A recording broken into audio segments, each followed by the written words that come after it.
women and gun violence. How do we identify and redirect the rising levels of women using violence within the community? That's why this work is so important, because a lot of people want to focus on the guns. It's not the guns. If you take away the guns, they'll stab each other to death, right? If you take away the guns, they'll beat each other to death. They'll find another way or means, right, to invoke violence upon each other. So we got to change how people feel about one another and how people value each other in the community. As a female, what I'm going to say is that it worries me. It worries me as a woman,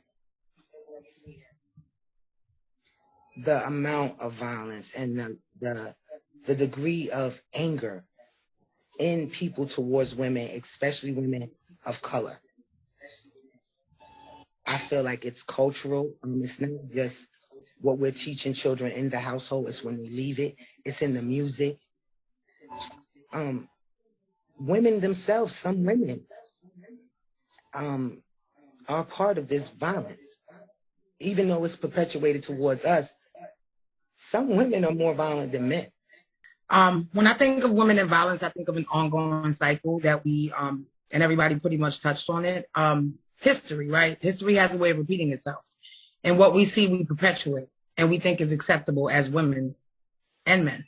I'm a very spiritual person, so I come from a very spiritual place when I talk. And a lot of things that we face in our community is a spiritual disconnect. The effects of women in violence in minority communities. Women contributions to violence in a community. A sharp rise in women caught carrying knives, up 73% in the past 5 years. Women being the more traditional gender of the sexes to be nurturing, loving, and peacemaking are becoming more violent and openly active in crime than ever before. If both men and women are equally active in crime and violence, will the entire minority community be consumed in a perpetual state of anarchy? Motherly love.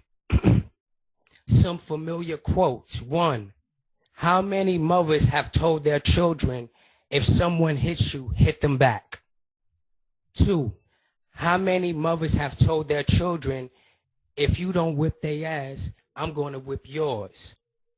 3, how many mothers have told their children, if they're bigger than you, pick up something and hit them with it? Well-intended mothers attempting to protect their children by preparing them for a dangerous world have often approved violence. Some have done so without the proper context. So children, under the impression that their mother approves them of using violence, have pushed limits.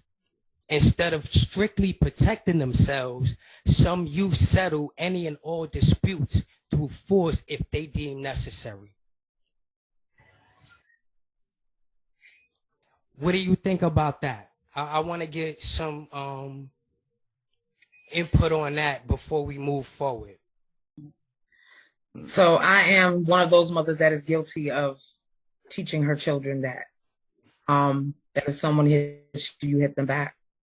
That if you don't beat them up when you come home, I'm gonna beat you up. Not guilty though. Not guilty. And I mean, being a mother of a 25-year-old, a 17-year-old, and now a 1-year-old, as Afi stated earlier, there's a difference. Right? So I always taught my 25-year-old, like, listen, if they're bigger than you, when he was getting bullied in school, I was like, fill your backpack up with a whole bunch of hard textbooks and knock his ass out. Can't beat him with your hands, beat him with something. Come home, beat, I'm going to beat you. And don't worry about getting in trouble, because I'm going to go to the school and I'm going to take care of it. Don't worry about it. Women, like you said, a lot of us come from women-led households, women and households. So what ends up happening is if that woman was a violent, not violent, but let's say she chastised you different. You know, those women in the store, you don't ask for nothing, don't touch nothing, and when you do, they yelling and screaming at the babies in the store. Yeah. Now that young man grows up, and when he meets me as a woman, let's say young woman, I don't know his trauma from when he grew up. I yelled at him one day. He smacked flames out me because he didn't like the way I was talking to him. Trauma, right? We all have trauma, but everybody's is different. So my thing is, it's not something that we just have to look at in the households. We have to look at it as a systemic issue, because this is systemic now. Let me just jump in right here. Dr. Woodard, and first my condolences and prayers to all those that suffer loss. And this whole topic is really very distressing in a lot of ways. Women, when I first think about women and violence, I think about them being a victim, but then we also see where they're not. And one of the things that I think we need to look at and understand is that children live what they learn. And part of what we should do, I think, with the at-risk movement is to look at work with families, to parents in particular, to help them do things differently when it comes to raising their children.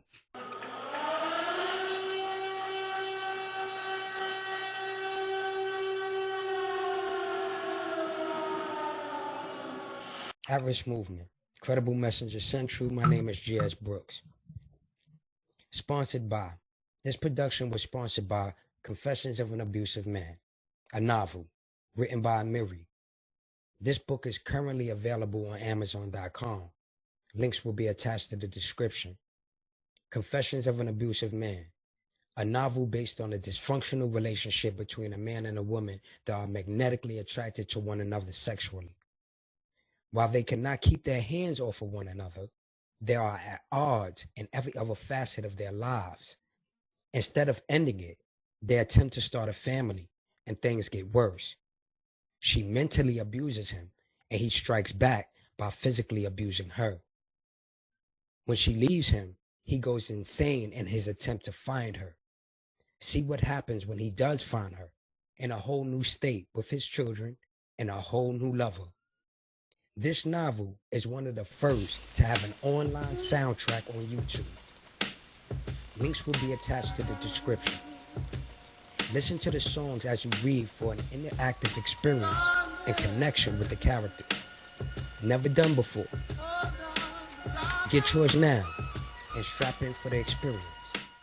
Confessions of an Abusive Man, a novel by Amiri. Go to Amazon.com or www.atriskmovement.com for more info. Have a blessed and productive day. Peace.